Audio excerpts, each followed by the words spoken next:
The following podcast contains coarse language and adult themes. This week on the show, so Addie, what would you say is your favourite fruit? I'd say coconut. What about you? Me? Oh, well, I'm quite partial to a Logan berry. I'm sorry, that pun is too good not to put in the intro. I'm Reegs. As I live and breathe, the Wolverine. That's fantastic. That's the best Boyd Kirkland I've ever heard. This is the Film Addicts podcast, and we're talking about James Mangold's Logan from 2017, in case that wasn't clear.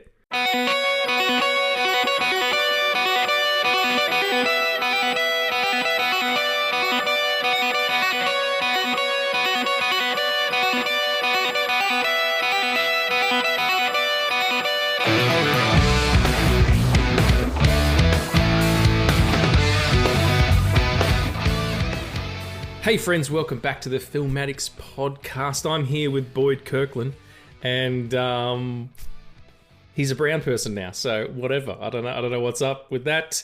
With a Texas accent, that was so unexpected and awesome. It almost took away from my joke, honestly, but that's fine. How you doing, buddy? I'm doing all right. Since the last few minutes, where we took a moment to fill our mouth with peanut butter and make another cup of tea in between episode records. But we're back on our dumb shit, doing proper episodes, finishing up our X series that began all the way back in Pride Month. And then, as you would have heard in our last episode, Addie had some health issues that he had to get sorted out. But we're back now.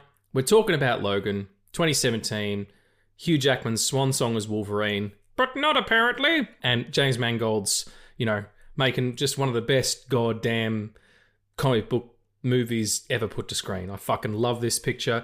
I watched it 3 times in preparation for this, once with the director's commentary on, which is incredibly fascinating. What an articulate and committed craftsman James Mangold is. Yeah, I love it. I like it more and more every time I see it. But before all that, before we get into the Logans or the berries, how are you? What's been going on apart from, what we just talked about?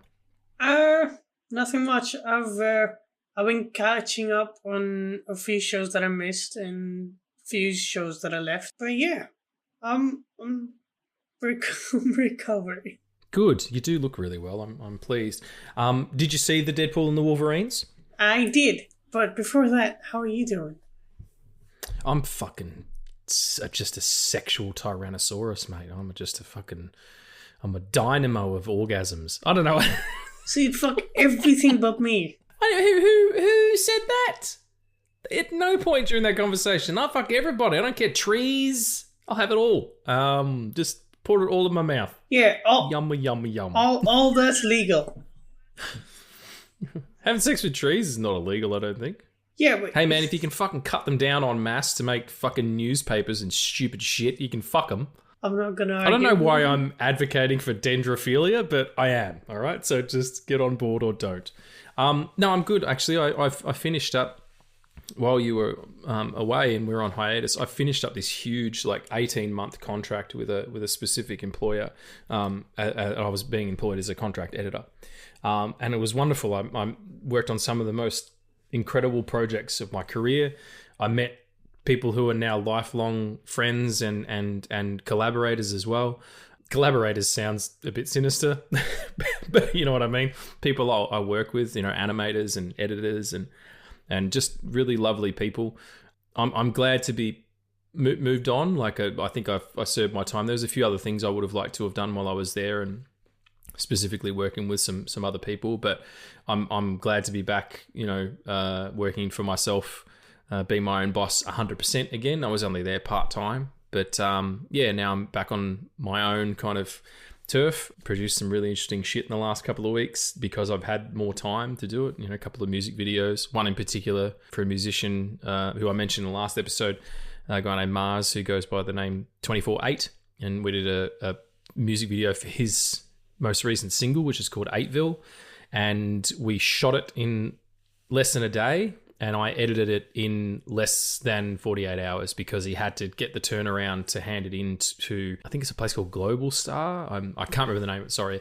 The place that had requested it from him. Yeah, and based on that timeline, I was really happy with the results, and so was he. So, yeah, it's been good to be back making those decisions, getting up when I want to get up, cup of coffee, comics. Oh, I'll go to the gym before I start doing my work, or working late night instead of, maybe I'll sleep in the morning and then do something in the day and then work on an edit late at night. I like to sort of hunker down the edit suite and really get into it, get in the headspace. I've been able to do that again because I don't have to worry about getting up earlier to go to this other job and stuff. So, yeah, grateful for my time there, grateful for the opportunities it afforded me, but glad to be back on my own shit again. So that was a long rant. Oh, I'm happy for you. Thanks, yeah. And I also just had some peanut butter, so I've got this big protein hit going. And let's go, Logan. Well, yeah, here we are. We're going to talk about Logan, but before that, we're actually going to do some segments. I nearly forgot then. We had fucking segments. We're going to get into some where. That was weirdly Donald Trump, and I don't like it. Oh, was it? Fuck that guy. Oh, we might have just lost a bunch of fans. I don't care. I'm not Donald Trump. I'm Reegs, and we're going to talk about what we watching.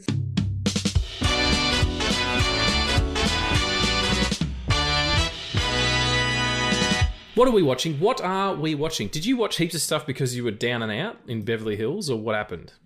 Yeah, I was down and out on fucking dicks, man. Just for dick. Couldn't move for cock. No, did you watch heaps of stuff because you couldn't do anything else? Not really, but I am now because I have a month off from uni. Well, you go ahead and tell me what you've been watching for the last fucking 2.5 months, mate. Well, I watched the second season of House of the Dragon, and Tommy, if you're listening, I want to talk to you about it.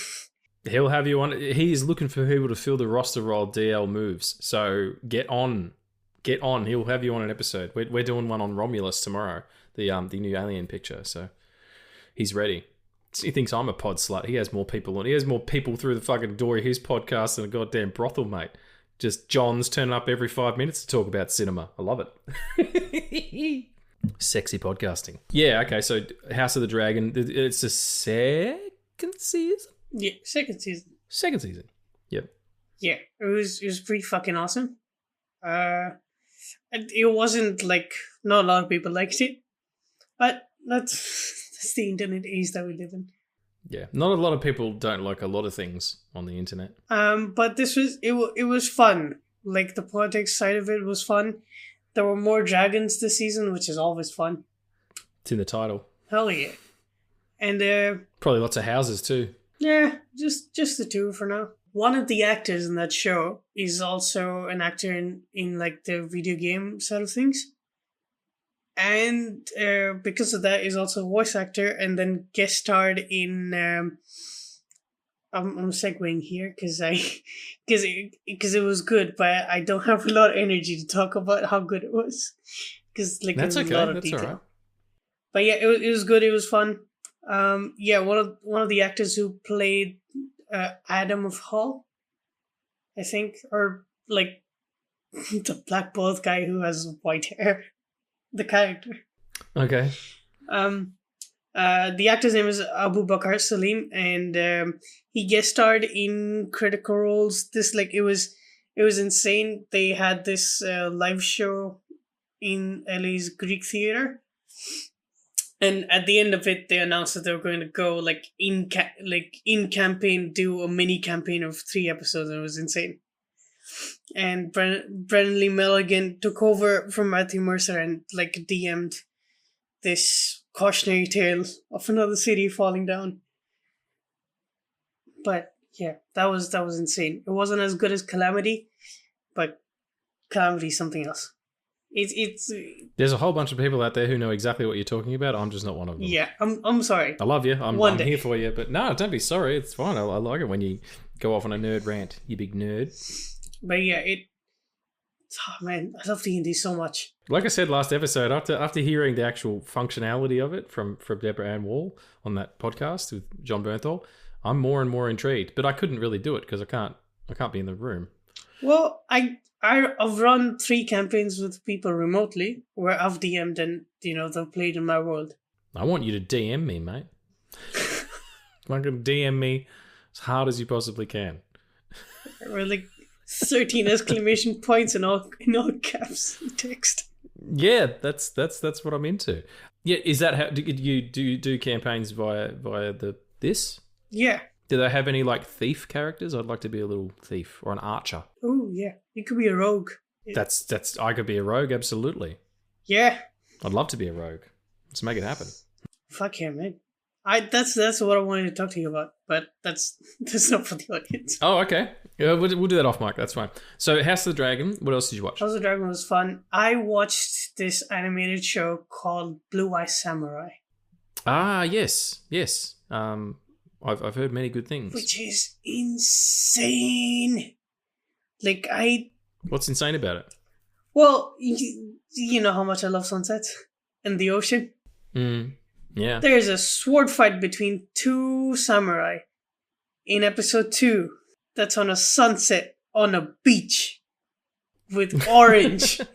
with orange and it's like blue. they made it just for you. I'm like, that's exactly what I said. It's like, because I had a friend who was like, if you don't watch this, I'm not talking to you anymore. I'm like, okay, fuck it, I'll watch it.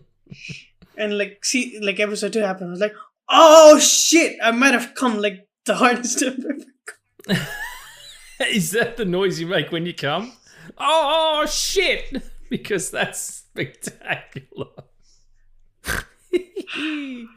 Oh dear. Yeah. Well, I mean, that's kind of How bespoke is that for you for a cartoon? Even more so than Arcane. Yeah. Well, Arcane is a different beast. It has my parents in it, so nothing can top that. Did you see that the like season 2's a go? Yeah, season 2 is coming out in November. I rewatched Castlevania. Oh, nice. First season, second season, third season, fourth season. The whole thing. Like, once you get started with, like, the first season, I'm like, okay, well, this is the start of the end of Dracula's story, so I have to see how it ends. I'm pot committed now. Yeah, I get that. And then, like, by the end of season 2, you're like, oh, well, I want to see what these characters do after this. And then you go an entire season without each of them interacting with each other, and by the end of it, like, yes, they're finally back. Warren Ellis, when it comes to like like anime shit, is like, he does some stuff that is like, hey, you, the person who I don't know even fucking exists, I made this for you. I think he does that in his comics too. He has a way of making complex ideas and complex stories. Like some stuff, you know, like Jonathan Hickman and Grant Morrison as well. He's sort of the progenitor of this. Some of their shit's just impenetrable. Like only they would understand what's going on, or you could only understand if you have an understanding of something else very specific, whether that is like mathematical theory or some sort of, chaos magic or whatever. Warren Ellis writes really, really complex stuff like The Authority and Planetary and all that shit. And his run on Iron Man's, with the Extremis is, famously sort of tech heavy. He makes it palatable, but without dumbing it down either. He's not like hand feeding you it, but you get it. You follow it along. And I think that translates to TV really well because he has the breadth to be able to tell stories like that in over the course of seasons because of his background in comics. Yeah. And like the entire Castlevania show is a triumph of like creative opportunities because Netflix greenlit Castlevania for film, and it was taking too long. So they said, "Well, we'll air the first film as 4 episodes," which is why the first season is 4 episodes, and because it's supposed to be a continuous film, but they like had to chop it down.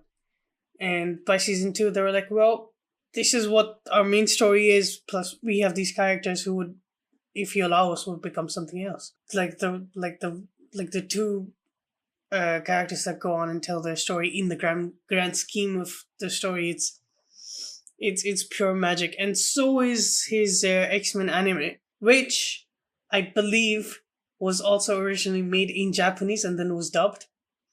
But that show is amazing. The visuals are great. It is very, very weird, but in the X-Men kind of things. And it has one of the best Logan and Beast chemistries ever. I think I watched a little bit of it, but I don't know why I didn't finish. I can't find it anymore. Yeah, it's not on Netflix here. You can't find it anywhere. But if you want to watch it, is that because Warren was kind of cancelled, or? Yeah, well, They made that show in 2011. It was the best of the Marvel anime run because they did a bunch of that. Yeah, they did a Blade one and a Wolverine one. Yeah, and the Wolverine one led into the X-Men one. Oh, is that right? Okay. Yeah. The animation styles are very different though. Yeah, which is why it's so great, because in that Beast has like a full like bare nose. It's like, oh yeah. Yeah, he looks like a beast. Yeah, it's like, it makes fucking sense. But it also like starts with Cyclops crying while Jean like decimates. And so it's fucking amazing. I'm gonna get the DVDs from somewhere or other. I'm sure they exist. Cool. So apart from that, anything else? You watched Deadpool and Wolverine. Honestly, we're not going to do an episode on it or go too heavy into it. Just what were your baseline thoughts? I loved parts of it. Parts of it that I didn't like had much to do with just how Ryan Reynolds-y Deadpool has become. How Ryan Reynolds-y Deadpool has become? Yeah, like... You mean like the sort of meta jokes about his own life and his wife and his relationship with Hugh Jackman? Kind of, but also like the divorce joke. It was shocking. That's fucking hysterical. That is a fucking hysterical joke, and the fact that Hugh Jackman had the sense of humor enough to let him do it is fantastic. Agreed. If Gambit wouldn't have been a part of it, it would have been a 3-star. But because because there was Gambit, there were 4. Because yeah, it is weird that we didn't see any of the X-Men, and I like the whole backstory of that specific Wolverine. It was fun to hear about it, but it would have been much more impactful if you actually saw it, because it is an R-rated film, and like you got fucking Wesley Snipes, you can get Charles Xavier, man. Yeah, it was shocking that none of the X-Men actually showed up, but I guess they were saving that for like Secret Wars, whatever, or whatever's going on. Yeah, I mean, I just feel like it's everyone's take it. If you want to hear my sort of more elaborations on this, have a listen to the Sequel Suck podcast that I did. I guested on last week. But yeah, I just think everyone's just taking it too seriously. It's like, oh, it's this and it should be this, and well, it's not. It is what it is, and let's just either get on board or don't. Like, enough of this. Oh, it should have been this. Yeah, well, shoulda, coulda, woulda, mate. Like, that's not. The should-haves are so annoying. Like, especially at the moment, I found it on IG in particular. Like, after they announced that Rob Downey Jr. was going to be coming back as some version of Doom, or himself as Doom, or whatever it is, Iron Man. Everyone's like, oh, this is my pitch for the fucking thing, and this is what I think it should be, and this is what I think it should be. So that's cool to elaborate and stuff. But when it comes out and it's not that, you're going to need to move on pretty quick, because you can't buy that back. Yeah, if you like, Wolverine was a good time. It's some interesting visuals going on. I had some laughs. Like, Hugh Jackman took his shirt off at the end. I mean, what else do you want? The mask came into it. I was happy with the mask. Yeah, when the mask came out, I was like, yeah. Great needle drops. Yeah. This is what people have been waiting for, and bless them. I do feel like it's a swan song for them both. Like, there's that beginning part where he's in the room with Happy, and he says, I don't want to be a one-trick pony my whole life. That's Ryan Reynolds saying, I don't want to do this character anymore. I used to be a serious actor. He was fucking great serious actor. He was an amazing film called The Captive. Another great film called The Nines, Buried. Like, he's got dramatic chops. He was in the fucking remake of the Amityville Horror, and he played the bad guy, for crying out loud. Like, give this guy some room to move. Stop casting him as Deadpool light in other shit like fucking Hobbs and Shaw or The Red Notice or any of that guff. That Christmas movie he did was pretty fun. I still haven't seen it. Yeah, it's worth it. It's a good song and dance, man. It's it was a bit of fun. But anything else that you might have seen? I just want to say, seeing Channing Tatum as Gambit made me cry a little, because of knowing how much that character has meant, and knowing like that was as much as that was for Channing Tatum. It was also for the people who knew how much he loved that, and followed all that, and then when it eventually did not happen, and I was because all that shit was spoiled for me because I was in the hospital. Yeah, of course. And I was very hesitant, because I was like, I'm gonna hate it, because there's no way that he does that and it doesn't sound goofy and it doesn't like ruin it. But it didn't, and it was like, oh yeah, that's exactly what Gambit is supposed to be like. He kind of nailed it. Even the costume was like right on the money. Yeah, like I did not in my life think that I could see an MCU movie where they had a fucking stupid headgear, and oh man, it looked glorious. How they made it work, yeah, it's very, very accurate to the cartoon, like the OG cartoon in before he got all sexy and shit in 97. Even the costume is from Gambit's first appearance in a comic, so it's like it's a love letter to him. I think everybody's on board for a version of that as well. So who knows? I just when Blade came out, I was like, and that joke as well, where Blade's like says to Deadpool, I don't like you. Well, you never did. Like that's a direct gag about the tumultuous relationship that they shared while making Blade Trinity. And the fact that they came back and able to mend that bridge, and Wesley saying there's only been one Blade, only ever going to be one Blade, and the wink at the camera, like that's I was digging it. Love my man Wes. Cool. Well, I'm going to run through a few things that I saw very quickly. Deadpool and Wolverine, honestly. The new Batman cartoon on Prime is pretty good. Everybody's having a fucking conniption about it because they gender swapped the Penguin. Maybe that was an inclusion thing, or maybe it was an interesting way to do the story. I don't care. Like, that kind of thing doesn't bother me. It doesn't bother me, like, until they do that too. Like, they take a clearly queer person in the comics and then make them straight. That's when that's like, well, you fucked it up pretty bad. Yeah, if you want to be inclusive, don't go backwards. Yeah, I totally get that. Rewatched Constantine. Oh, fuck yeah. Keanu Reeves. That movie fucking slaps, man. It's like time has made that movie a little gem. It's so well shot and it's so well directed. There's a scene where Rachel Weisz's character jumps off a building through glass, and then the glass, and you don't know this, but the camera's underwater and the glass beats her to the water.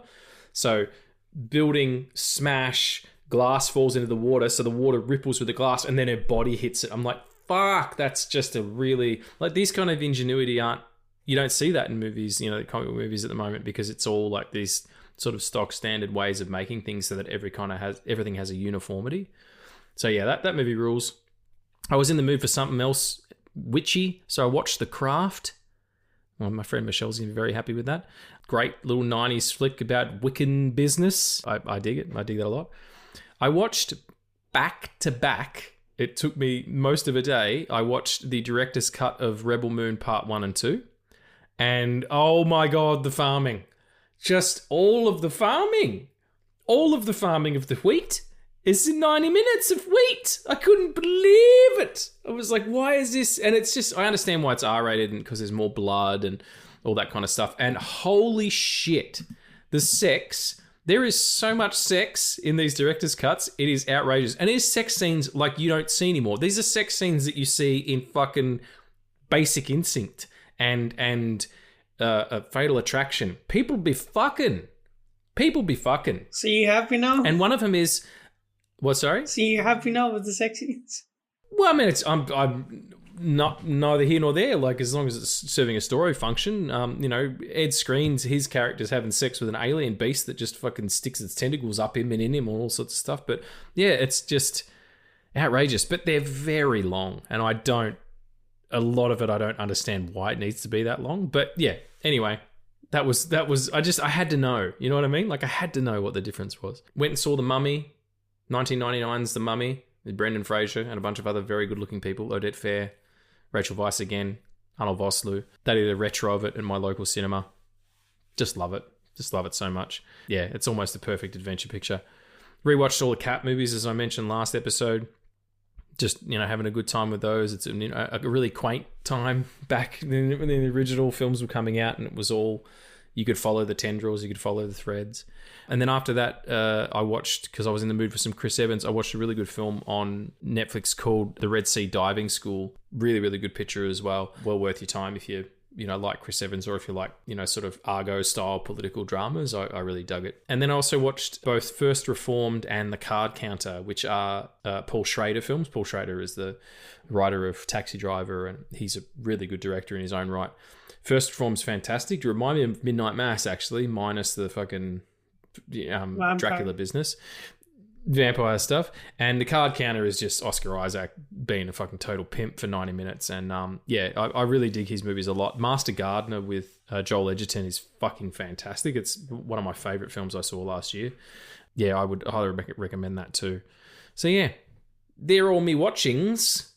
There's been lots going on. Do you want to do a couple of nerd news stories? Yeah, just a second. First Reformed is Leanne's one of her favorite films of all time. I'm going to check it out now. It's really good. It's really good. Like, to see the story of someone being radicalized, but like rather through the context of you know, a preacher, you know.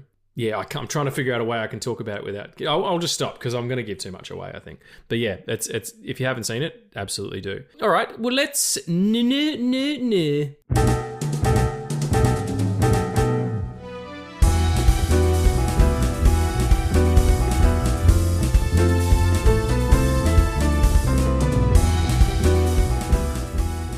First story, holy shit. Sydney Sweeney's being considered for the role of Black Cat in Spider-Man 4, and I'll have it. I will have it. She probably thinks that she's playing the same character she did in Madam Web, but whatever. It probably is. Just bring it the fuck on. They'll probably What's fucking that? do that. It probably is the same character. Maybe. I mean, but it's not... This is Spider-Man 4 with the Tom Hollands, isn't it? So it's got nothing to do with Sony.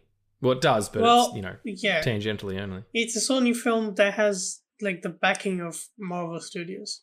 Hey, man, if you want some backing, it's a good place to start because they've got fucking money for days. Yeah, no, I'm totally down for that. She's a good pick. I think she's a good actress. She could probably like get into really good shape and whoop somebody ass as well. So yeah, I'm down for that. Be cool to see her get into a punch on with Spider-Man. Yeah, and since DC's Batman, what? Yeah, since What do you want? I'm thinking about cleavage. Come on.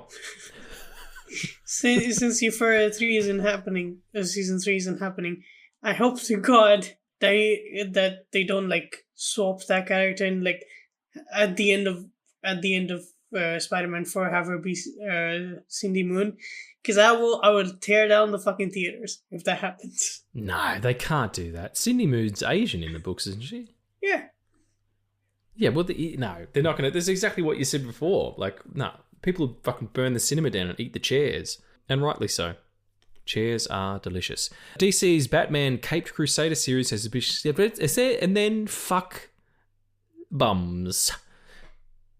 DC's Batman Caped Crusader series has officially been renewed for Season 2 over at Amazon. Fantastic. I'm enjoying it. It's not Batman, the original animated series, but whatever. Nothing is, though. Like, why would you compare something to that? Yeah, exactly. It could just let it be its own thing. That's all the arguments I keep. Oh, it's not as good as. You know what else isn't as good as? Fucking food. Do you know how good food used to be? It used to be fucking wholesome and nutritious and homemade.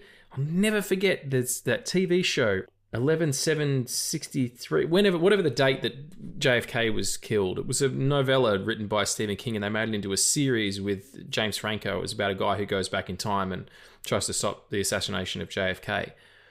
And one of the things that, you know, when he's going back in time is that food tastes better because it's a nice piece of pie that's made with fresh ingredients from the fucking farm. You got it up the road and there's no preservatives and sugars and that kind of shit. Like, food used to be awesome. Food is fucking garbage most of the time now.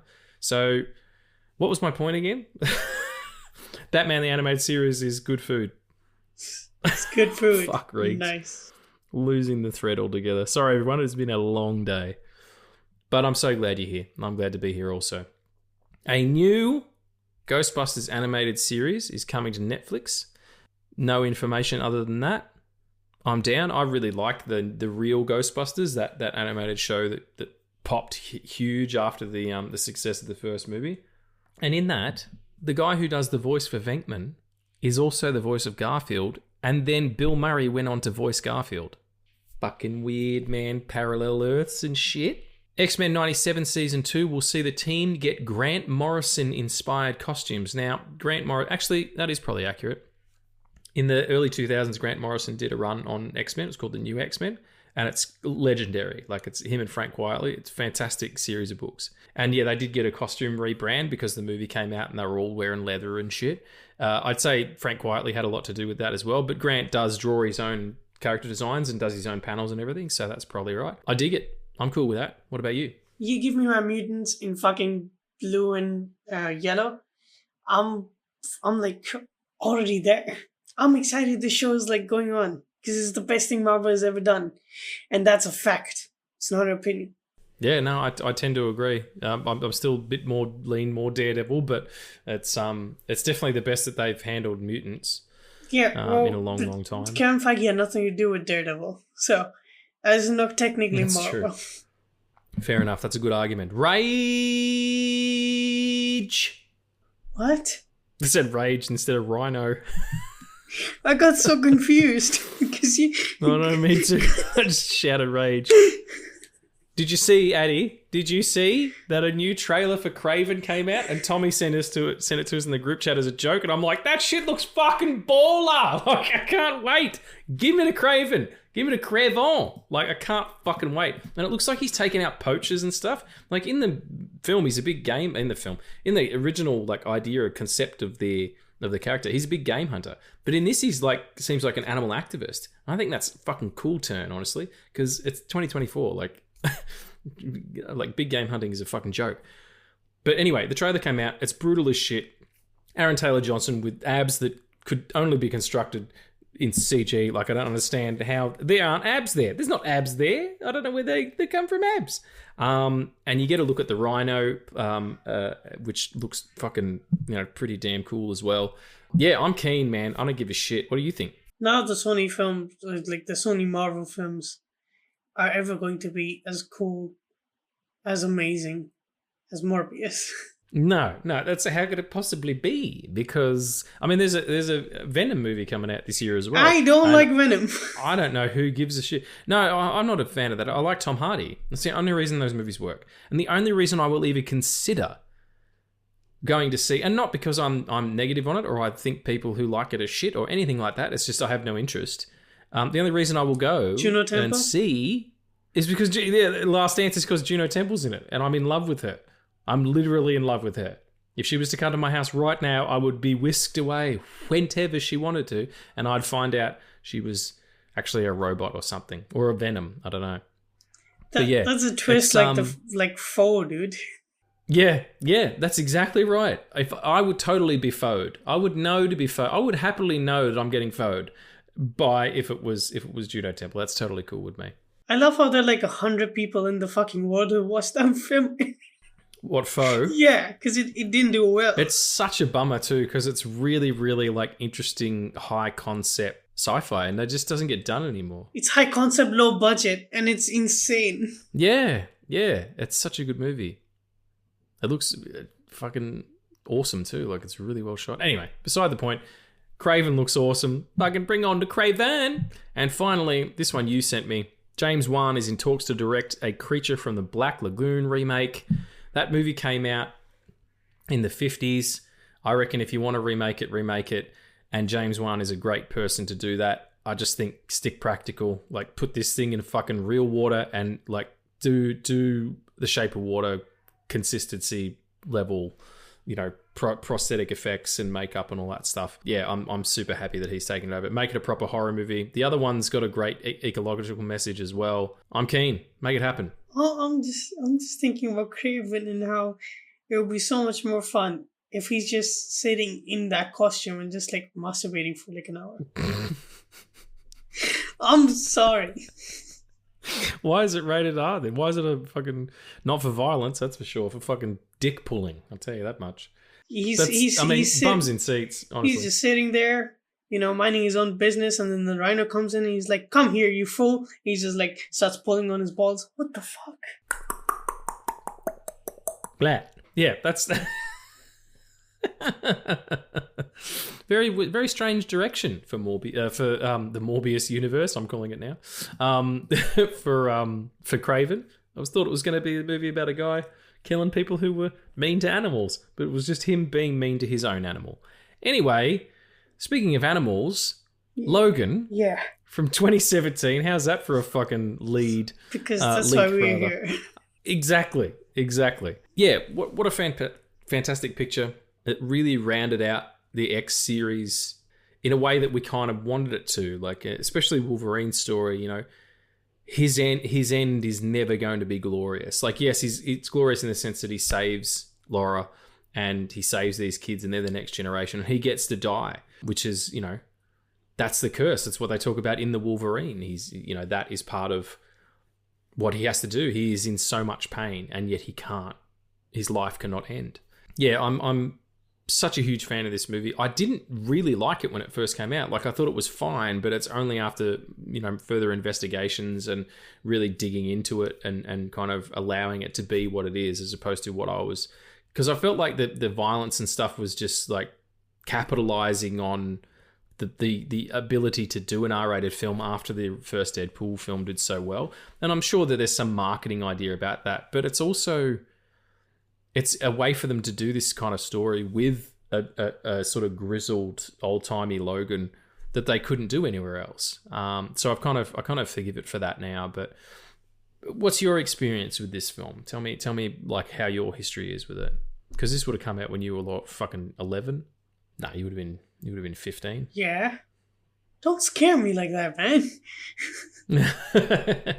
No, I was an X-Men fan when this came out. I remember vividly. Weirdly, I have the same experience. Like, I didn't like it, and I think that has to do with just how much it takes for people to just let go of something that they love, especially when it ends like this. Like, there's no happy ending. Like, I love, like, now that I know and I've read The Old Man Logan, I love the mislead in that film where Charles asks, "What did you do?" But like, these two actors who have like been playing this comic book character for 20 years at that point, or like 17 years, have given one of the best performances of their careers.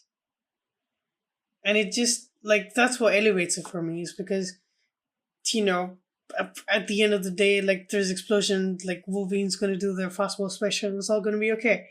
But it was like, this was the end. Like you felt it. Like when he's pierced by the fucking branch, it's through your heart too. But you know you're already dead before that, because Charles dies thinking that Logan killed him. Yeah. And he's trying to tell him as well. It's like, it wasn't me. And he's like, the water, you know. That scene, I think this is my favorite Hugh Jackman performance, I think.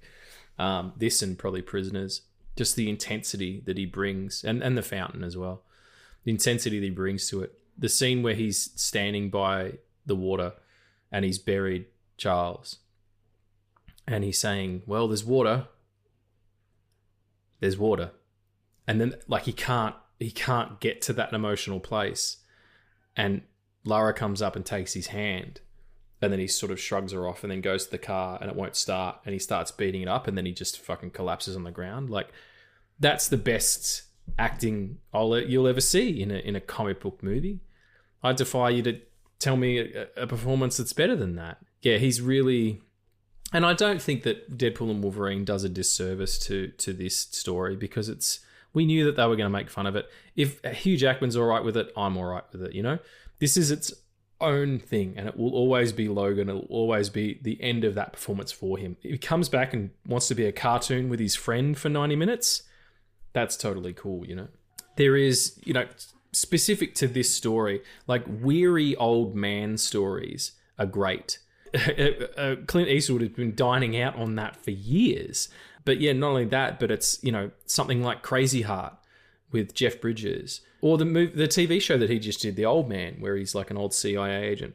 There's something about an aging hero that is really, really appealing, because you never get where you want to be. Like, being a hero is like a sacrifice. It's always a sacrifice. You're never going to get what you need to get out of it. And the way that he cares for Charles, it's an obligation thing. You know, he loves him clearly, but there's an obligation there. He's like, well, I owe for this because he's the reason I was able to find some form of normality, you know, in a life that would have been fraught with violence and pain like forever. And now he finds himself back in the same place, you know, after being with the poison adamantium in his own body, his healing factor not working. And it's evident in the first scene where someone's trying to steal his limo. He's just this fucking working class Uber driver just trying to make ends meet. Like, he used to be a superhero. That's why it's when Boy Kirkland's in it, he's, you know, the Wolverine. Like, I'm a big fan. Like, he used to be something. And now he is what we all become when we get older, is irrelevant, you know? And as soon as you lose vitality, you seem to lose some form of usefulness, which is fucking crap, but it's what happens. And I'm glad that they didn't, you know, they did that in Charles as well, that they actually let that happen as opposed to glorifying it somehow. Like, he still dies. They both still die. And they die with a lot of unanswered questions and a lot of work still to be done. I love it because of that. It was because, yes, they die, and, you know, part of you knows that while watching it, or while watching it for the first time as well. But, like, it's incomplete, and, like, it feels incomplete and sudden. That's how it's supposed to feel, because that's what death is. I love the fact that when we see Charles, he's in that state of, like, not remembering anything until he gets the injection, and you see him nurture plants, and it's like he just can't help it. Like, it's in his DNA to nurture these. Like, he can't raise kids anymore, but he's raising these little beings that would then become trees and plants. You know, Logan gives him the injection, and he kind of, like, settles down, and he says, it's not that I can't, I don't know who you are, but fuck, what is it? He's, like, lying down on the bed, and he says, it's not that I can't remember you, it's just I can't recognize you sometimes. And he asks, what did you do? And he's talking about the Statue of Liberty event, and, like, it makes you cry, because, like, part of my childhood is those movies too, and, like, dude, like, this, like, it is a goodbye from the very beginning, but it's also, like, it's one of the most important superhero films. I'd say one of the most important films ever made, because it shows that these characters, while being flashy, can also, not only can they, but they are real. That these connections are real. That Logan, after being 200 years old, still has a father figure in Charles, and which is why he takes care of him. Even though he is his senior by a good margin. He's a fucking nonagenarian. and Wolverine's got a double century under his belt. I like the idea as well, is that for all of the adventuring, and, you know, he says it in the comics where he's looking at the comics that Lara's reading, and he's like, you know, maybe a quarter of it happened and not like this. Like, the glamorization of superheroics, in the end, they still didn't win. The world is still the way that it is. They're still experimenting on children. They are still marginalizing minorities. They are still militarizing these powers, and also the extension of these powers being the people cybernetically enhanced, like Boyd Kirkland and his crew. Like, the problems that the X-Men faced have not gone away. They've just changed shape.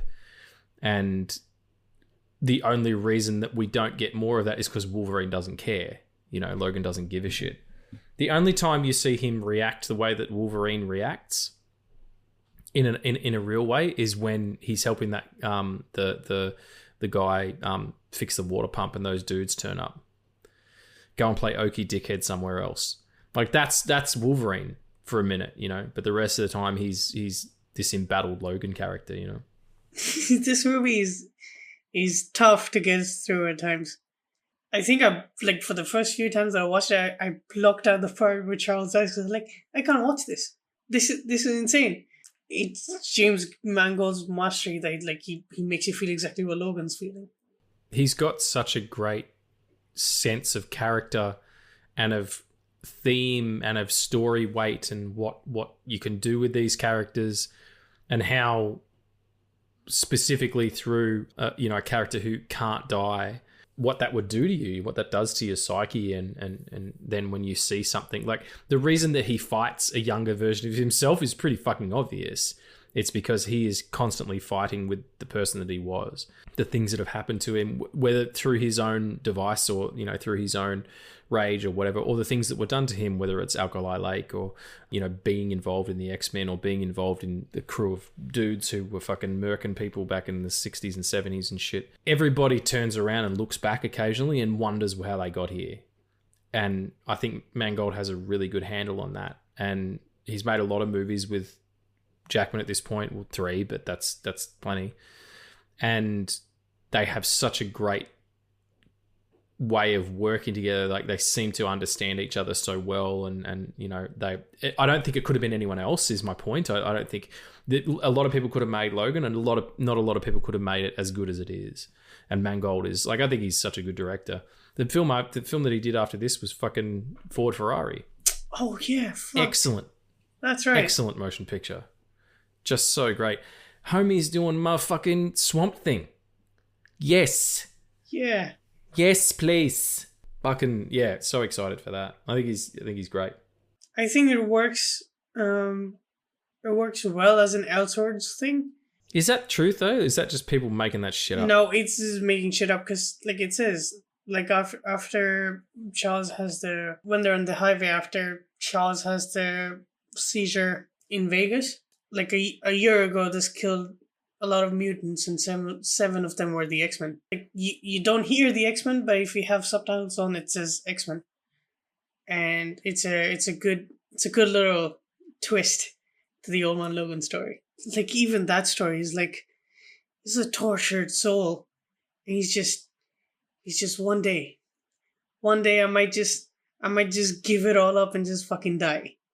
But like fucking Daphne Keane is amazing in this. Oh man, just one of the best little kid performances of all time. She's up there with all of the Goonies. Yeah, all of the Goonies, who were Josh Brolin,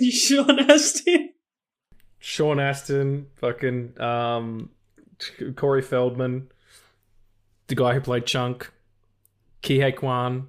Yeah, anyway, regardless of the Goonies, yeah, no, she's really great. And to also have it be a non-speaking role for majority of the thing, like where she comes out and she says so much with her eyes. Where she comes out, she's been to eat the cereal. She continues to eat it while homies are coming in on her and they fucking snap open those bracelets, the handcuffs thing. And it cuts to outside. And then she walks out with a motherfucking head. Like, and Boyd is so great. Like his the way he tempers his voice. Like, no. Like he's trying to like, and then realizes he can't. And he goes, yeah, go and get her. Such a great performance from him as well. But yeah, she's I would like to see her in more. Like, I know she's in The Acolyte. Is that right? The fucking Star Wars show that everybody hates. What's the problem with that show? Was it too many women or something, or not enough? Yep, that's. I'm not kidding. That's exactly what it was. People suck, man. I think she also helps kind of level the playing field as far as violence is concerned, because it's a really violent movie. Like, there's no way around it. It's a hard R. You've got lots of violence, lots of fucks, not people fucking. I'm doing the finger and the thing. Look at that. Look what I just did. That's, what am I, 11? Fuck. Anyway, not people doing the do, but a lot of the F words. The intensity of the violence is you kind of forgive it a little bit because the stakes are so high. She's incredible. She's reacting the way that an animal reacts. She even has a talon in her foot, the way that, Charles says, the way that female lions do, to attack, with that appendage. The beginning of the film, where the guys are a couple of cholos attacking Wolverine or trying to steal the rims of his car, and when he goes full berserker, there is a fucking static shot of Hugh Jackman just stabbing a guy repeatedly and then slashing his face twice, and the blood and guts and arms coming off everywhere. The scene where Charles has the episode and Wolverine's got to claw his way back into the room, and he just starts taking out dudes by like literally putting his claws through their brains and through their faces. Like, if you were to make this movie and it didn't have that, it wouldn't, the visceral nature of the violence, if it didn't have that, it wouldn't feel as weighty. It wouldn't have the threat that it has, because every time Wolverine does that, he's risking his own life, because it gets worse and worse for him every time. That child, X-23 or Lara, is covered in blood a lot of the time. Like, this is a story about children being used and experimented on, and there's a whole sort of like abortion metaphor going on there as well, where they're ready to just take them all out once they discover that they have X-24 to sort of fall back on. And it's all that stuff. If you took out, like, I had a problem with it at first, and then also the youthful version of Hugh that he's fighting, I was like, I don't understand this. And then when you look back into it, you're like, no, it has to be this. It has to be that violent. It has to be that shocking, because these are the real stakes. This isn't an X-Men movie. This isn't colourful costumes doing flips on the fucking Statue of Liberty like you were saying. This is the real world, and these are the real consequences of violence. And they cannot be escaped. You know, you can't draw your eyes away. Either that or don't watch it, I guess. It's fathers and their kids. I mean, what more can you say? Like, the scene where, it was my favourite line from the trailer. Also, one of the best trailers of all time, this movie. Oh, yeah. There was two versions, actually. The first one was to Johnny Cash's version of Hurt, the Trent Reznor song. And then the second one was Way Down We Go by, what's the name of the band? Arctic Monkeys? No, it's not Arctic Monkey. It was just on the tip of my tongue, actually, and then I lost it. But those two trailers were fucking amazing. And the line that got me was, so they've gone through and they've been run off the road. Charles has helped, like, using his mental abilities, helped the horses come back. I love that moment where the guy's so weak, and yet he can speak to animals and calm them. Such a beautiful way to show his benevolence. And, you know, even though he's losing it, and even though he gets cranky and all that stuff, he still is the Charles Xavier that we know. He still cares about life and existence, not just human life, but everybody's life. And just in that moment. And they go back and they had this beautiful dinner with this lovely family, which was an all-in improvised scene too. They had places they had to get to, but where they talk about Charles being a teacher, and he had a school, and you were one of my students. And he says, I would say are a good student, but the words would choke me. That's all improvised. And that's such a beautiful scene. And then, you know, to have all that get ripped out, that entire family get murdered. Again, stakes have to be high. But when he goes to put Charles to bed before he's going to go and help this guy, you know, sort out the shit with the water pump and stuff that keeps getting turned off because of the fucking glucose wars that are going on. And he says, this is what a home looks like. This is a family. You should take a moment. You still have time. And that's what this is about. It's about trying to tell your kids to slow the fuck down and appreciate it, because I'm where I am now, and I'm telling you, you will miss it. You will not take advantage of the now that you are in because you are too busy worried about the then that you're getting towards. And I think that's a problem that we all have. We're so focused on where we've been or where we're going, we forget where we are. And that's Charles understanding that, and a good meal with some new friends and your son, for all intents and purposes, and your granddaughter, you know, a beautiful meal, and then a nice warm bed to hop into. Like, these are the things that you need to cherish, because everything else, it's all play. It's all an act. It's all just energy moving around, and then eventually that all stops. And I think old people get a bad rap. Some people say, Billy Connolly said it famously, you know, people say, aren't old people nice? Well, some of them are nice. Some of them are awful. It's just a universal rule that young assholes have a great tendency to become old assholes. And I think we kind of think that way. And once people get old, we don't have anything to do with them. We don't know where to put them. But they're a wealth of knowledge and understanding, and they have so much more to teach us than we give them credit for. And I think this movie, again, about fathers and their kids all the way down the line, you know, in this story, has so much to teach us about how we want to behave in both directions, whether we're living with people who are incapacitated or need care because they're old or young, or if we're in the middle there and we're trying to figure it out because we're not one or the other. Yeah, there's metaphor playing in there a lot, and I fucking dig it. That dinner scene it's heart-wrenching, especially on rewatch because you know what's coming. And it's one of those moments in the film that I didn't see coming. I've just remembered something that I must say. Speaking of people that you care about, I might have talked to him about him before in passing, Addy. I might have even talked about him on this podcast. My friend Terry Raines, who passed away, it would have been 2017 or 2018. No, it was probably 2017, actually. He was a prosthetic makeup artist for movies, and he was a beautiful person, and I cared about him deeply and didn't understand the depth of that feeling until after he was gone. But he desperately wanted to go and see this movie, but he was really sick. He had multiple sclerosis, and he couldn't go. And his local video store managed to get a copy of it for him, and this was the last movie that he ever watched. Isn't that crazy? Sorry, I just remembered that. Yeah, little something. Wherever you are, Terry, I'll save me a seat, mate. I'll see you in the next one. But yeah, he would have loved it. He would have really loved it, I think. But yeah, sorry. Anyway, I just got distracted for a second by some emotional of my own history. What were you saying? That's what we hear, man. Yeah. I just wasn't expecting to think about Terry today. He was a lovely man. Also, before we move on, the band is Kaleo, I think. Yeah, that's it. Thank you. That's what we were looking for, wasn't it? Yeah, I fucked that up. I think they're like Swiss or Swedish or Dutch or fucking Botswanian. I don't know. And they write really good alternative country stuff. Icelandic. Yes, they sound it. They sound like Bjork. I kind of like this film as well for its lack of a villain. Yeah. Because you've got Boyd, of course. You've got the big young Wolverine. You've got X-24, and you've got the Doctor character, played by the fantastic actor from Withnail and I, whose name escapes me all of a sudden. Do you remember his name? Richard E. Grant. Yes, Richard E. Grant. Is it Sir? Is it?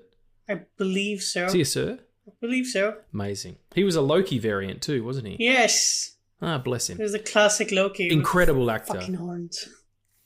Yeah, with the proper horns, yeah. He's great. I really like him. But I feel like the real villain in this is time. Because it's a road movie. It's, they're sort of, they're chasing something and they're moving towards something. I dig that a lot. Also, I love the fact that, like, the X gene poisoning has been from corn syrup. Because a lot of people don't know this. And a lot of people, don't believe in this too, but it's an actual thing. Corn syrup is in so many of the things that we consume that it's insane. It's in there. It's in our lives, from the petrol that we put in our car to the cereal that we eat. I also like the way you say that.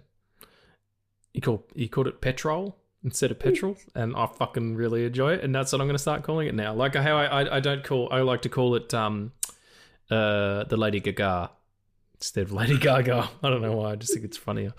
But yeah, Patrol. Yeah, and Paw Patrol. Oh, I used to hate that show. Silly. You don't anymore? Well, I don't watch it, so I have no opinion. It's fucking one of the most highest grossing animated films of all time, that fucking shit. What? Yeah, so it is. The Paw Patrol movie that came out recently is one of the highest grossing animated movies of all time. One of, obviously. Inside Out 2 is number one. Okay. I'm telling you. Paw Patrol. Shut your face. And Bluey. Bluey's actually really fucking good. Bluey's good.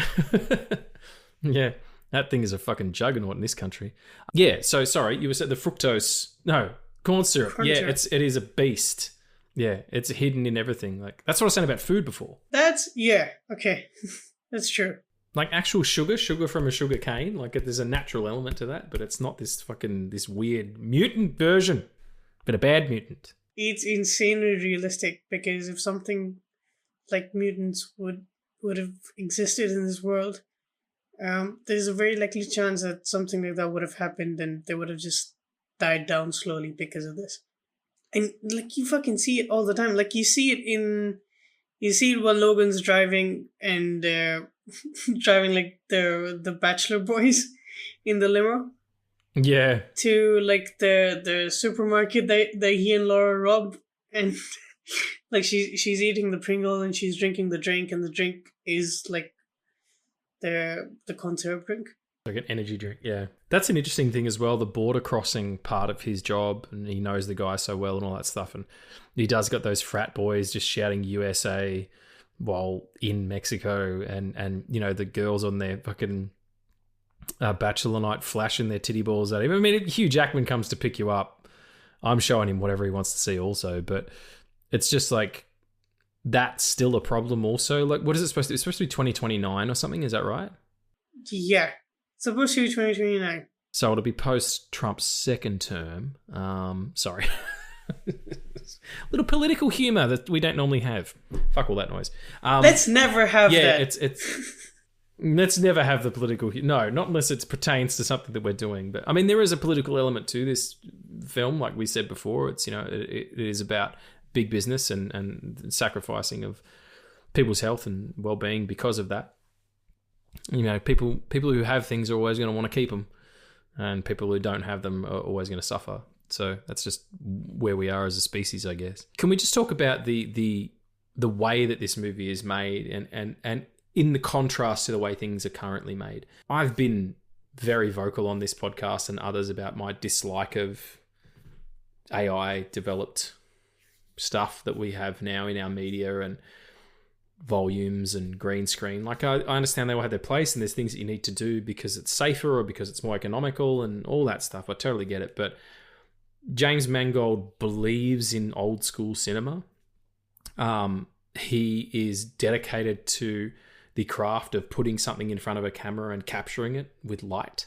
There's an authenticity of image to this film, whether it's shooting on locations with real elements, and that just cannot be beaten by green screen or effects or AI. AI in particular, because it's so insincere, and sincerity and authenticity are the only way to be an artist. Like, if you don't have either of those things, you can't do it. If you are insincere and non-authentic, you cannot make art, because people will A, see through it, and B, it'll be absolutely worthless. It'll have no value whatsoever. I think this you know, the old school, like I said, naturalistic lighting, hard shadows and hard textures, not soft, glossy Hollywood that you have now where everything looks polished over and fixed and touched up. Like, the grittiness that you have to this film. Like, they went so far out of their way to film on locations that there's shots where they only had Patrick Stewart for a really short amount of time because he was doing a play. And so they had to shoot him on a back lot with a small piece of green screen to then extend a set out so it looked like the place where they were staying, in the scene where Wolverine first sees Lara and she throws the pipe at him. And you get that reverse. She's like, this is Lara. She's the one I've been speaking to. And then it cuts to Hugh Jackman. One of those was in fucking New Mexico and one of them was in London. And they've shot that. You know what I mean? Like, that is amazing. That kind of stitching work to do that on location. Nowadays, it would be, you know, you would CG fucking a Professor X in the scene or whatever. And also, you know, think about the way that this film is introduced. You know, we're introduced to the Wolverine and to Logan in this film. He's been shot. He's in the bathroom of a shitty patrol station. And he's like having to squeeze the bullets out of his own body to drop them into the sink. And it's got that beautiful, really wide lens. It's probably like a 12 millimeter or 14 millimeter lens on his knuckles, and the pus coming out of the where the blades are and the blood, and just the scars. Like, his body is tattooed with pain and the 200 years of fighting, of war, internally and externally. Yeah, it's such a powerful image to open your film in. And the costume, like his costume, it's a fucking suit jacket, and the big beard and the shirt. And I know the kids sort of trim the beard later, but just the the down and dirty and it feels like a movie that was made in the 1970s is my point. Like, it's got more in common with The French Connection and Serpico and all of my favorite movies from that era, like the movies that I adore and go back to time and time again. It's got more in common with those than it does, you know, anything that preceded it X-Men wise, because of that classical sense of storytelling and light hitting an object in front of a camera. Like, I know they probably shot it digitally and all that stuff, but you can't mistake that stuff, man. And you can't buy the way that looks in any fashion at all. So yeah, I think we need to get back to this. You know, I hope Craven was all shot on location in Africa or whatever the fuck. Anyway, that was my cinema rant. I'm sorry, everybody's probably getting sick of those. I'm just very passionate about that stuff. I'm not getting sick of those, man. I love those. And to your point, though, that's what X-24 is. It's an artificial intelligence being created out of something real.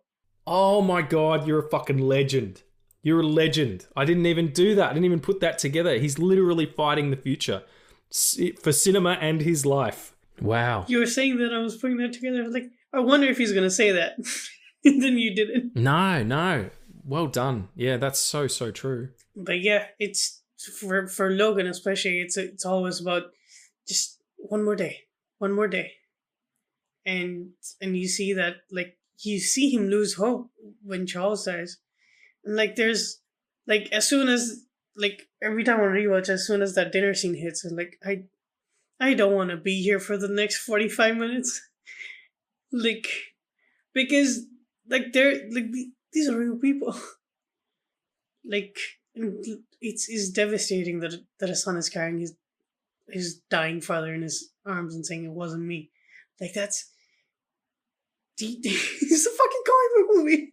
But I think they intentionally named it Logan to kind of remove it from that, you know, to make it seem like, no, this is something very specific. This is Outlaw Jesse Wells and The Man with No Name and that kind of stuff. It was much more about the journeyman kind of story than it was about costumes and superheroics and all that stuff. Like I said before, he's reading the comics like, this is all horse shit. Like, none of it happened like this at all.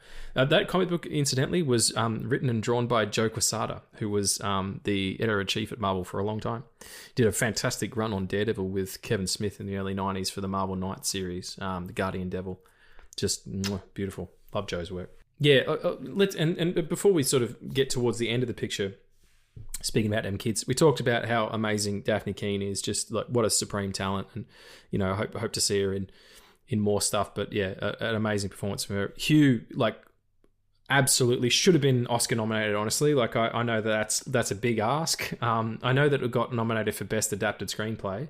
Rightly so. It's a really beautiful script, and I've read the script as well, and it reads like a piece of poetry. It's so lovely. It's a career-defining performance for him. I don't think he's going to get better than this and be iconic as well. Like, in terms of playing somebody who already existed, or, you know, the lead up, he might have individual performances like Prisoners that do reach these heights of, you know, dramatic perfections. But I think it's really pound for pound, scene to scene, some of his best work. Patrick Stewart is remarkable in this because he is not that. And he is not a frail, psychically troubled person. Like, he seems to kind of have his shit together. Although I did see a video of him having a really full-on argument with James Corden at an award show. You know James Corden? Yeah. Well, James Corden has a reputation of rubbing people the wrong way every time. So I wouldn't... Yeah, but it was an interesting mode to see him in. Maybe he doesn't like him. But anyway, beside the point. His performance in this, playing someone who is 30 years older than he actually is, 20 years older than he actually is, and believing his frailty and stuff, like where he's got to help him go to the toilet. For someone so dignified to like remove that dignity for a role is supremely commendable. Again, in a fucking comic book movie. Yeah, I think we'll say all this and then come back to it in a fucking comic book movie. But I think what you said is right. Is that it isn't that this is the point where pop culture transcends into cinema. That this, sure, these are recognizable characters, but this is this is a story rooted in character development and tragedy. Yeah, tragedy is a really good way to put it. And not only tragedy in the literal sense of losing your father. Well, for Daphne, For Lara, it's losing your grandfather and your father. But for Hugh, it's losing your father and figure and having it be, the thought that it was you, but then also dying just as you had the opportunity to live. Like he could have gone on to be there for Lara and be a father and do all the things that he Wolverine just wants to be normal. There's that beautiful scene in the original animated series where he goes to Canada. I think he's looking for Morph, and he gets attacked by Alpha Flight, and he literally says, "Is there no peace for me anywhere?" Like, that's his whole existence, is that. Every time he's turned around and found some sort of peace, it's been taken from him. Whether it was, what's her name? Kayla in the Wolverine. He's murdering his own father in his origin story. I'm talking about the cinema origin story. Those two lovely, kindly people who take him in Wolverine, X-Men Origins. Jean had to murder her. He had to murder her. Every time this guy has come up against something that made him feel even remotely normal or human, which is all he wants to be, it's been taken from him. And yeah, the final taste of that is death. Oh, that's what it feels like. And they made a real huge joke of that in the Deadpool Wolverine movie. Fair enough, but it's a pretty powerful line, and you're only making a joke about it because your film can't even hope to reach the heights of that kind of performance or that kind of pathos. Do you do favorite moments and favorite lines? Yeah, absolutely. I just want to speak on the end for a second, where he goes and you get the cavalcade of kids that he's kind of helping, get away from these people, the people who've gotten away from the alkali industries or whatever it is. That end fight scene where he takes the insulin and just hacks these motherfuckers to people, insulin or whatever it is, the adrenaline, and just takes these motherfuckers out, and then, fights X-24 and all the kids as well, like murdering all these dudes. Like the little girl who can control wind or something, and she just a bunch of huge splinters in these dudes' faces, and Boyd Kirkland gets fucking murdered by about 8 of them all at once. Like that is just brutal. Yeah, really, really cool. And then to have it end with his death, and then her doing the line from Shane. And that scene was improvised as well, where Daphne and Patrick Stewart are sitting on the bed watching Shane, which is a really great Western if you get a chance to see it. And he's like, I remember seeing this movie. That's him recalling details not of his own life, which is really cool. But then her doing that, there's no living with the killing. That's her talking to herself as well. Like she's about to go and have the life that Wolverine could never have, that Logan could never have, the peace that he could never have, because his whole existence is fraught with violence. He has given her the gift of the peace that he couldn't find. And what a better thing for a parent to leave behind for a child than peace and safety, Yeah, absolutely. Let's do some favorite lines. And Ting, you go sip, sip, sip. Sure, but I do because you said, and it reminded me of something, and I'm stupid for not saying it before. But I want to talk a little bit about something that he says after. Oh, this is what it feels like. Or I guess it's before. He says, "Don't be what they made you," which is yeah. It is everything that Logan could give Laura in that one sentence that he struggled with his whole life. And he dies in her arms, fighting for the future that the X-Men fought for their entire life. It is Logan not only preserving but then saving what would be the legacy of the people that he loved. Oh, that's so true. Like they're the X-Kids. Yeah. They're the mutants. Yeah. That's right. Yeah. It's their story now. Yeah. Such a beautiful picture. If you just go and fucking watch Logan, all right? Just go and watch the damn picture again and again and again. You'll get more out of it the more you see it. Like I said, I've seen it probably half a dozen times now. Every time I watch it, I find something new. Every time I watch those performances, that's the thing as well. It's really the performances, like those 3 roles in the leads, that family. They're so strong. Like you really give a shit. Like it does not feel at all like any of these movies do. I can't think of a time when I in one of these movies where I've been as emotionally wrought. It's just not the case. I mean, I've been emotionally wrought in science fiction and fantasy and all that stuff, which this place lives in. But in terms specifically a direct representation of a comic book character on screen, I can't think of one. Maybe Gwen Stacy's death, Amazing Spider-Man 2. True. And I would put her with that, but it's more of the reaction to that death that hurts. Yeah, that's true. And with Logan, you have about 17 years of backstory and connection. Exactly. Yeah, that's so true. And the other one might be Hawkeye not being able to speak to his son because his hearing aids are broken. Absolutely. Yeah, okay. Well, favourite lines and favourite moments. Let's do lines first. What's one of yours? Let's do 3. All right. Number 3 would be beware of the light. Oh, Stephen Merchant. Sorry, let's go back to him. What a this guy's a professional comedian. He started out as a producer and as a writer on The Office in the UK and has become a legitimately great filmmaker on his own. But that is a proper dramatic performance. There's a bit of comedy there, but not really. Like Caliban he's Alfred, for fuck's sake. Like Beware the Light is the delivery too. Like just the confidence of it. Yeah, incredible. What an incredible performance.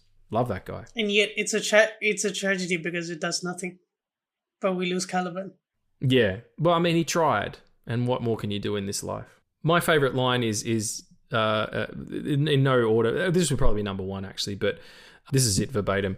Logan, this is what life looks like. A home, people who love each other, a safe place. You should take a moment and feel it.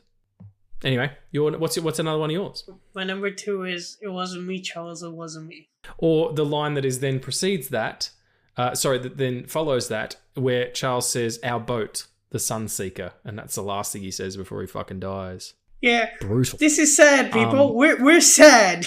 Yes, it is a sad episode. Well, I mean, this episode has been much more dour than normal because it's real shit that we're talking about, I brought up a friend of mine who died because this movie evoked feelings of me about him, Sorry if it's not as... hang on. Fannies, dicks and balls, cocks. There you go. We still have our Q&A segment. Yeah, there could be all sorts of cocks in that one. Fingers crossed. Logan says, who is she? And Charles says, she's like you. She's very much like you. And the whole movie's in that. Yeah. That is the whole movie in one sentence, That was a boot knife. It wasn't like a claw coming out of her feet. That was a misconception. It was a boot knife. No, it wasn't. You can see in the actual behind the scenes footage that the Lara's pseudo mother takes. You see them grafting the claw to her foot. Go back, you'll see it. I'm gonna tell you. I watched it 2 days ago. I'm sorry, I forgot. No, it's fine. I'm just pretty sure that you see it. You see the putting the claws in here, and they've got the sutures are holding open. The parts of the body, and they've got one on her foot. Just the one foot as well. So left foot, I think. Why would she have a boot knife? Why would you not in that world? Yeah, it's true. It is apocalyptic. I think probably one of my... I've done my favourite line. You're right, though.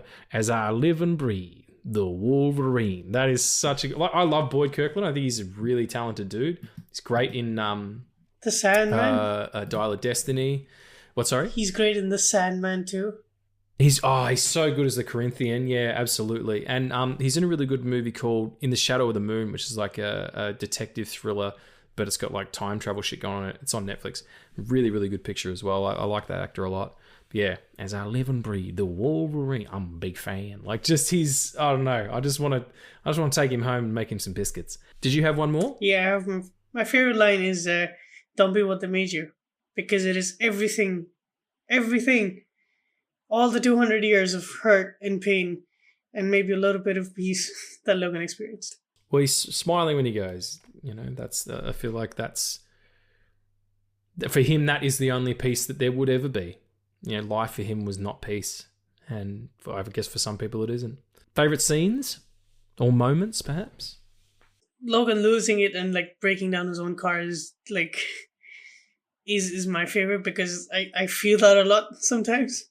Yep, I struggle with my temper, rage. But I like that he dies holding his heart in his hand. Yeah, that's powerful. I don't know if they teed that up, but it worked, under that circumstances. I love the bit when they're in the car. This is one of mine. When they're in the car and he makes him take his pill. He's like, when was the last time you took a pill? A few days. He's like, take it right now. Drink the water. And show me. He goes, wah, and sticks his tongue out at him. Like, that's so fucking good. Oh, it do tickle me.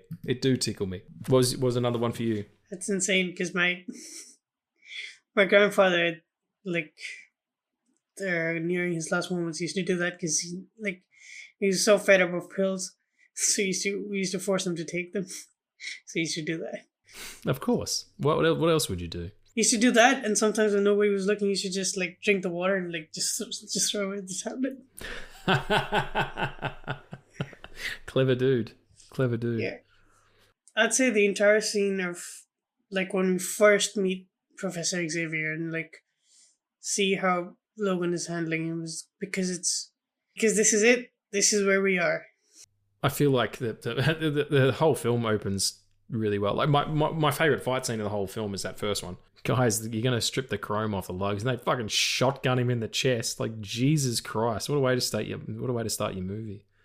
And you have the metal rod being shattered by the adamantium in his spine. Oh fuck. Yeah, right. And he dives in front of the car to stop the bullets because that's more important than his body. It's a rental. Fuck. So, you do one? I'm doing one. Oh, have I done one? I'm done with mine. Yeah, just the standing by the lake, and Laura holding his hand, or Lara, and just well, it's got water. That's got water. Like, there are no words. Think about the relationship that they've had, and how could you possibly express anything?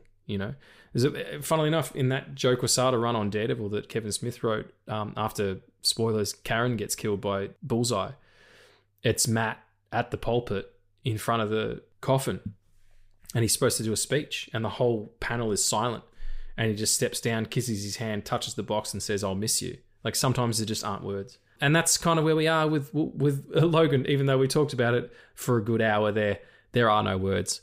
It's a perfect motion picture. I really do believe that. I think it's just, the high watermark for this stuff, and should be a real teaching tool for anybody who wants to make a movie that's even closely related to comic books and stuff like that. Just, how you can take it seriously and do it right if you want to do that. So yeah, check out Logan. Do we have any questions? Because you must have asked for them ages ago. No, I asked them yesterday. Oh, good. I didn't see that post. I was busy. No, I didn't tag you because I knew you were busy. Yeah, sorry. It was just the turnaround on that film clip was less than 48 hours, so it was kind of all hands on deck, being just me, but I had all of my hands doing the work. Let's do some questions then.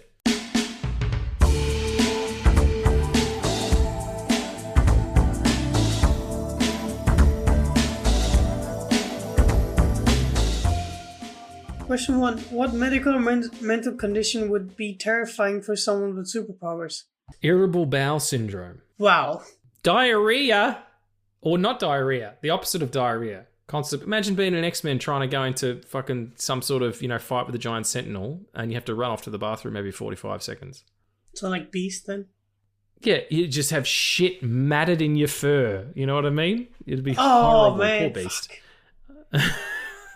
Well, I mean, in all seriousness, they did it really well in Moon Knight with DID, Yeah. Dissociative identity disorder. That'd be really hard. Oh, I have a great example for this. Homelander. Like, all of it. What a titty milk fucking obsession, or being a sociopath. Yeah. Yeah. Oh, absolutely. Yeah. Or, I mean, Butcher's another example of it as well, like in that show where he's slowly dying, like he's poisoned. I mean, he's not a superhero, but you know what I mean. Like, yeah, there's plenty of cases of it of where, or in Spider-Man 2 where he's got anxiety and he can't be Spider-Man anymore. Lots of horrible, gut-wrenching human disorders that can fuck up your superhero antics. Absolutely. I think Flash with Survival Guilt would be a good run, but I think it's already done because in Kingdom Come, He's always moving. Yeah, absolutely. He's never standing still. He's always in 10 places at once. Or, Tony Stark as well. And that's the whole reason Civil War starts, because he's upset that a woman said that my son died. Yeah, well, so did a lot of other people's sons. Like, it's, didn't do it on purpose. Fucking Obadiah Stane dies because he was bad and he chose a side. Yeah. Such a cool name. Obadiah. Anyway, what's the second question? Do you ever, sit down and wonder that Obadiah Stane is the dude? Yes, I think about that a lot. But then again, I think about the dude most days. I love Jeff Bridges. I just thought of it for the first time. I think my mind, multiplied in size. He's so good in that movie. Tony Stark was able to build this in a cave with a bunch of scraps. So good. Anyway. What animated character would you like to see given similar treatment or similar dramatic treatment as Logan? Papa Smurf. What? Papa Smurf. Just having to fucking look after all of these goddamn blue self-replicating pains in the asses. Are you kidding me? What are all your quirks for? I'm just a papa. You've all got something wrong. You're sneezy and happy and dopey and itchy and all whatever you. I know I'm confusing them with the Seven Dwarves, but you know what I'm saying. Bashful. They're all there. He's just trying to fucking figure it out. They keep popping up. There's one woman, one. The fuck? It's a tough life. Imagine it. Just instead of calling it just it's just Papa Smurf movie or whatever. Instead of the Smurfs, it's just Smurf, and that's the name of the show. And it's a dark tale about all the shit that he has to deal with after he accidentally kills them all. Or Gargamel wins. Yep, this works. Gargamel eats every single one of them except Papa Smurf and a baby one, and it's him. It is absolutely lone wolf and cub, but it's Papa Smurf and Baby Smurf. Sold. Should I be concerned at how much you're invested in this? If it's a good idea, I've got to run with it. All right, my brain doesn't tell me when to stop. You're going to have a serious one, and it's going to be really good. It's not, but we've already seen parts of it. Not in animation mostly. I mean, War of the Planet of the Apes was this, where Caesar dies saving his legacy. I feel like it would be really dark. It's Dick Grayson and Damian Wayne, and it's a world filled with all of the goons from Apocalypse World. The parademons. Yeah, parademons. But before they're parademons, but with the power of themselves before they were parademons, because they're warriors from different planets. And it's Dick and Damien going up against them. Wow, brutal, man. See, yours was better and more serious. This is a weird one because I have an answer to this, but I want to hear your answer to that. What is the one thing that you think is possible now more than ever because of the reach of your show? Because of the reach of our show? Yeah.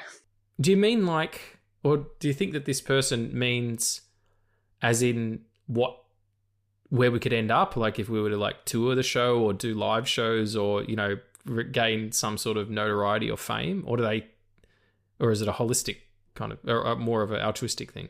I don't know, because this person doesn't even follow my page. All right, well, so I'll give you two answers. One is the one which is a little bit more